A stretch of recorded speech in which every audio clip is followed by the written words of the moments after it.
الحمد لله والصلاة والسلام على رسوله الكريم أما بعد فأعوذ بالله من الشيطان الرجيم بسم الله الرحمن الرحيم واعتصموا بحبل الله جميعا ولا تفرقوا وقال النبي صلى الله عليه وسلم وكونوا عباد الله إخوانا وقال الشاعر ہم اپنی جان کے دشمن کو اپنی جان کہتے ہیں، ہم اپنی جان کے دشمن کو اپنی جان کہتے ہیں، محبت کی اسی مٹی کو ہندوستان کہتے ہیں۔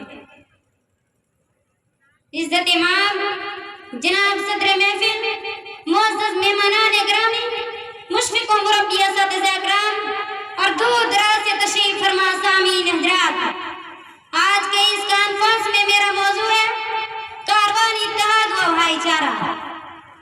عزیز سامعین و سامعین، اتحاد و اتفاق، اخوت و بھائی چارہ انسان کے درمیان وہ عظیم رشتہ ہے جس کے بدولت انسان جہاں کہیں بھی بستے ہو وہ اپنے آپ کو ایک معاشرے کا حصہ سمجھتے ہیں۔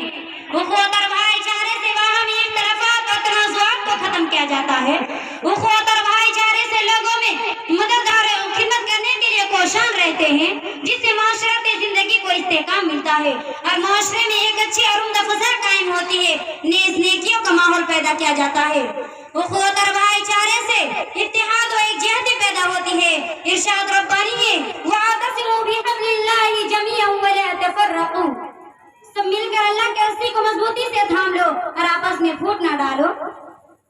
محترم سامعین و سامعات، پیار و محبت، اخوت اور بھائی چارہ، اتحاد و اتفاق، یہ سب اچھے اخلاق کا پھل و نتیجہ ہے اور عداوت و دشمنی یہ برے اخلاق کا نتیجہ ہے۔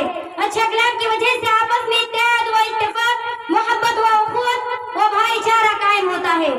یہ بنی نوع انسان کے لیے اتنا اہم ترین عمل ہے کہ اس کے بغیر گھر، سماج و معاشرہ، اقوام و عالم، سب کا چین و سکون ناممکن ہے۔ اگر آپس میں اتحاد و اتفاق نہ ہو تو سب کے سب اختلاف و انتشار کے شکار ہو جائیں گے اور دنیا میں امن و امان ختم ہو جائے گا۔ اس طرح گھر میں فتنہ و فساد برپا ہونے لگے گا۔ دنیا میں امن و سلامتی کے قیام کے خاطر ہی اسلام نے اخوت اور بھائی چارے کے تعلیم پر زور دیا ہے۔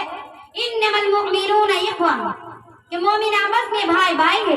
نیز اللہ کے رسول کا فرمان ہے کہ وَكُونُوا عِبَادَ اللَّهِ إِخْوَانًا، یہ اللہ کے بندے آپس میں بھائی بھائی بن جاؤ۔ اس لیے کہ آج ہمارا ملک جس دور سے گزر رہا ہے ہم سب بخوبی واقف ہیں، اس لیے کہ ہمارے ملک والوں کے لیے محبت و دواداری سب سے زیادہ اہم ہے۔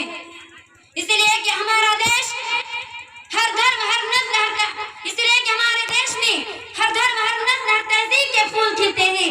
جو چیز ہمیں جوڑتی اور ایک قوم بناتی ہے وہ نہ ہمارا مذہب، نہ نسل، نہ رنگ، نہ تہذیب ہے، بلکہ ہم سب محبت کے دھاگے سے بندھی ہوئی ایک قوم ہے اور اسی بھائی چارے کی بنیاد سے ملک مضبوط ہوتا ہے۔